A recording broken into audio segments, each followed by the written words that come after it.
Is the battery in your laptop becoming a fire hazard? Well, in this video, I changed out the battery in my laptop.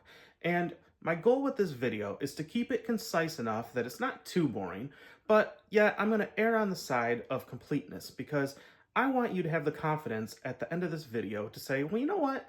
I can do this. So I want to go ahead and point out that this was done on several different days. It was recorded on several different days because I had to order the battery and order some other things. So you'll see as we go along, and I'm going to jump in here and narrate because there were times when I forgot to turn on the camera. So let's jump right into this. So this computer that you've seen sitting over here many times is starting to bulge, and the bottom plate here is starting to separate from the aluminum chassis on the sides there, and that's not good. What can happen is as a battery degrades, the chemistry changes, it can make the battery puff up, and it can become a fire hazard. So if you have a phone, a laptop, a tablet, really anything like that, that the battery might be getting old and it's starting to puff up and pull apart like that, you want to take care of that. There are recycle centers. I'm going to take mine back to Best Buy because they will take the batteries and recycle them. And so that's the job for today. Take this apart, get the battery out of it, and then I'll order a new one. And then we'll put that in on a different day when it comes in. There. Welcome back to the channel. Thank you so much for being here. Let's tear this thing apart. By the way, we will be using this new tool set that I just got, and we'll test these out, giving them their maiden voyage, tearing this thing apart. And we'll see how these are. I had to order some new bits because this particular set, the T5 and a few other bits, had burrs on them that would not let the bit go all the way snugly into the screw, so I had to order some new bits. On this particular laptop, there's two long rubber feet on the bottom. The one closest to the hinges hides 4 screws. They're just peel and stick feet, so if you can peel it off and save it, that's great. I ordered a new one. Okay, I've turned the computer around temporarily. This set did not come with a JIS 1, which is what these are, so I'm using a PH1. Just gonna put enough downward pressure on here so hopefully we don't strip these out at all. One of the 4 screws under that back rubber foot was just spinning. It just kept spinning and spinning and would not come out, so you'll see how I remedied this in a minute. There's 2 screws on the opposite side of the bottom panel near the front of the laptop that are Torx. They're T5, and you'll need to take those out in order to get the bottom of the laptop off.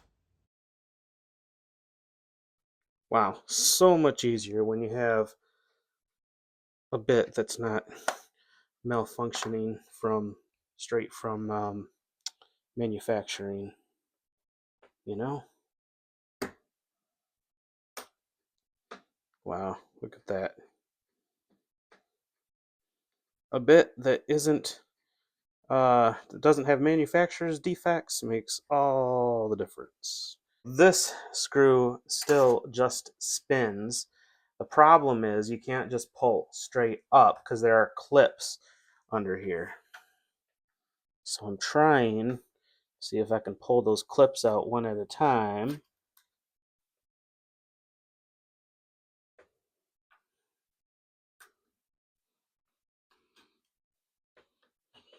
Trouble is I haven't had this apart, so I don't know exactly what the clips look like. Guys, my apologies. I keep forgetting to turn the camera on. This screw has been a pain. So, just trying to get this, trying to get some pressure under here by the screw to, I got this magnetic thing here. Didn't take the time to magnetize the bit itself. So, see if we can, it feels like it's releasing.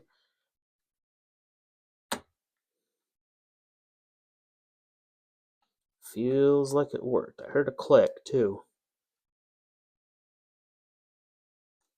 Let's try that, see what we get.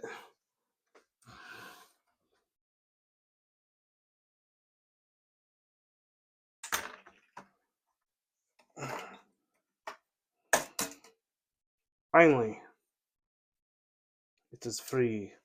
You can see here how puffy the battery was, and so that's why I didn't wait around for the new battery to come. I just went ahead and took it out and took it to the store to recycle it. Now we have to unscrew the screws that hold in the battery.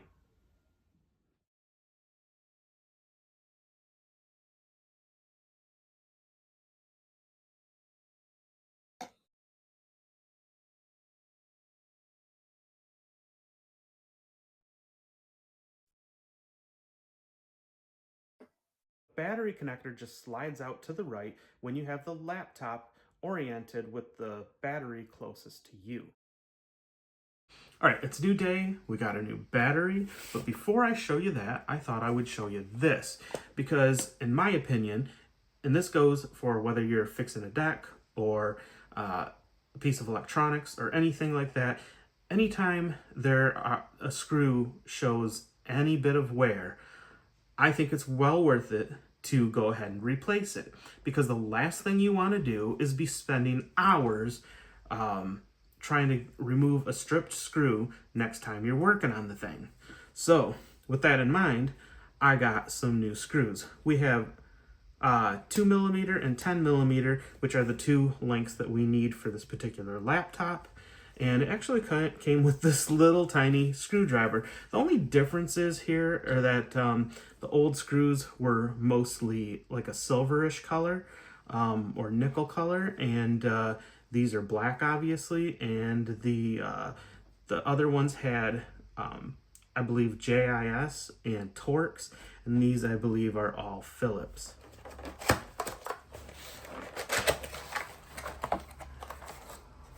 Okay, you can see we have our new battery. All right, no puffiness. I mean, you can see the lines in between the cells, in between those pouch cells, but there's no puffiness there. So that is a nice new good battery.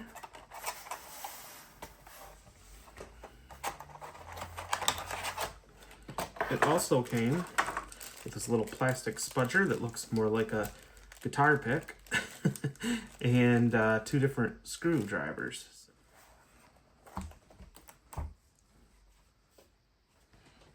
So we're going to take this back off. If I remember right, basically just pull that up and slide the little tabs near the hinges out from under there. There we go. Take that off. All right, we're gonna sort of just reverse this whole process here. There's like a little lip here almost. And this connector, this is where the battery plugs into. So you're gonna plug it in right here. This is the connector here. You wanna pay attention to which way this goes. On mine, I have these yellow wires, and those are gonna go closer to me. The white wires are gonna go farther away from me. And when you plug it in, it just slides that way. So you want to be careful not to bend the little pins there, but we're going to try to slide that right into place. Okay, I'm finding it easier to manipulate this cable with the battery out of its spot. So we're going to go ahead and I don't like how crooked the connector looks on some of this footage here, but hey, I'm using a magnifier to help myself see what I'm doing, and I'm actually upgrading in the future to this camera that I'm mounting near the ceiling, and I'm going to have it connected to this TV so I can make stuff bigger and have it hands-free, so it'll make it easier for me to see things that are smaller in the future. Push our plug into place.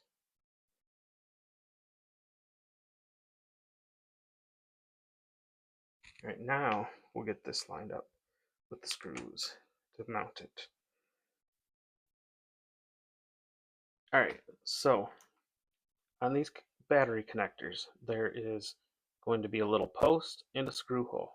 So that's going to fall right into place. The little knob holds it in place. Now we put the screws in.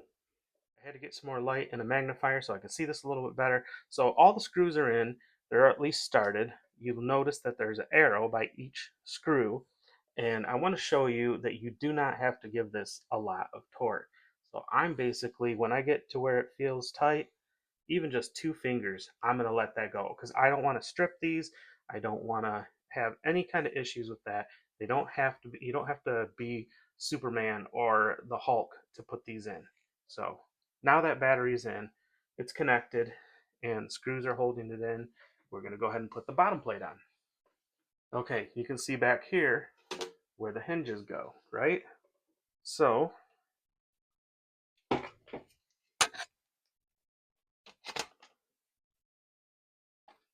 put that hinge side in first. Push that down. All right, before we snap this down all the way and screw it into place, we're going to head to charge this thing up, make sure the battery is working properly. All right, plugged in. We do have an orange light, so we'll leave it on for a while and we'll see how it goes. All right, guys, the battery is back in and it has been charging. There's a light here near the charging port that will be orange when it's charging, and it will turn like a white color. It goes bluish white when it's charged. And it turned the bluish white, so it's fully charged. Let's go ahead and turn this on.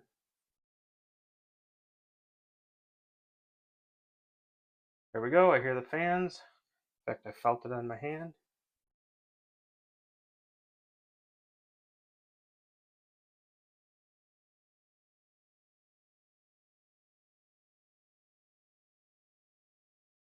All right, and there we go. The laptop rebooted, and then it took a little bit longer to get past the login screen, but that was only the first time after changing the battery. Now it works great. It's a very good idea to clean these out when you have them apart. So I used this. You can actually get battery powered fans, which are actually probably better because with this, you have to be careful. You only want to do very short bursts like that. You might want to shake it up, give it a short burst. But if you tip it, if you hold it down, you can get moisture and that can do damage to your machine. So I sprayed all in the fans, actually in the intakes. I spun them a little bit and did what I could to get this all nice and clean. So now we're going to go ahead and put that bottom plate back on, and then we will screw it in. Again, here's the hinges. Here's the pieces that go towards the hinges.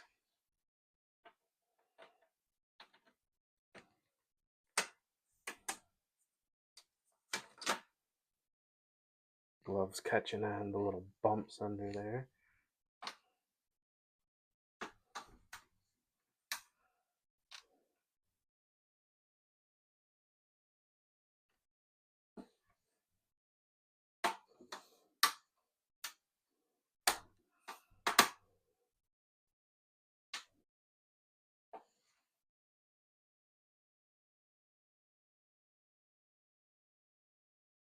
Going backwards to make sure I don't cross thread.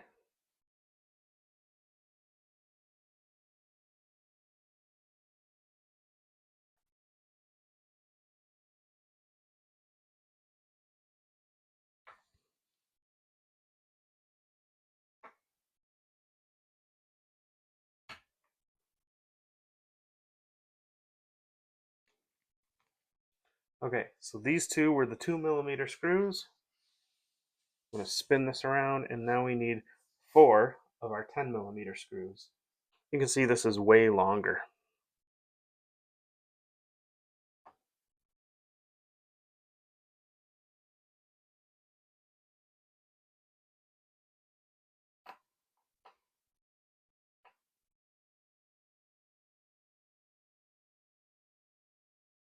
These ones are long enough that you can just sort of drop in. You'll see how far this drops in, right? So that's in there quite a ways.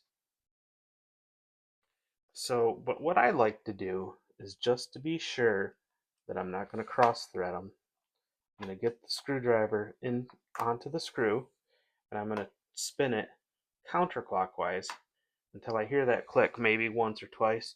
Then I'm going to go back just to make sure. I don't want to cross thread these things, especially little tiny screws like this. Give it a nice little snug up. I'm only really using 2 fingers. I'm holding the driver down with my index finger and turning the screwdriver with these two, my thumb and my middle finger. And that's in. One more screw to go.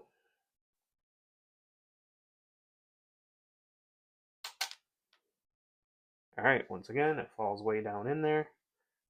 I'm gonna get our driver right in the right spot here. Turn it until backwards until it clicks once or twice. And I'm just gonna go forward. Again, I'm just using really my middle finger and my thumb to do the turning, and my index finger to hold it down. Give it just a slight bit of pressure. That's it. Now we need to install our little rubber foot. I'm just going to use an alcohol wipe to wipe off where this old adhesive was from the old rubber foot, because it's just a peel and stick. Looks pretty good. All right, our rubber feet came in just this little envelope here from Amazon. Again, these are just peel and stick. So what we're going to do here is peel this off and try to get this in the best we can, which for me, hey, may not be the easiest thing because of my visual predicament. Well, that's interesting. It's longer than it needs to be. It's longer than the original. That's okay.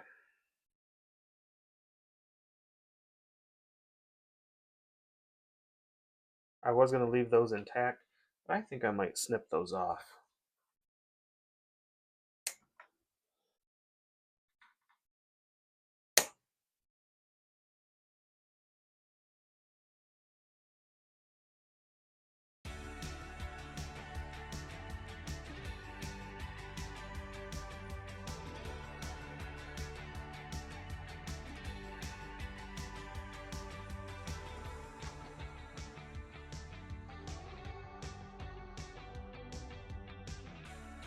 Thank you so much for watching. If you have any questions, please leave them in the comments. Or if you have any tips for others, please leave those in the comments. I'd love to talk to you down there. I appreciate you watching, and I'll talk to you next time.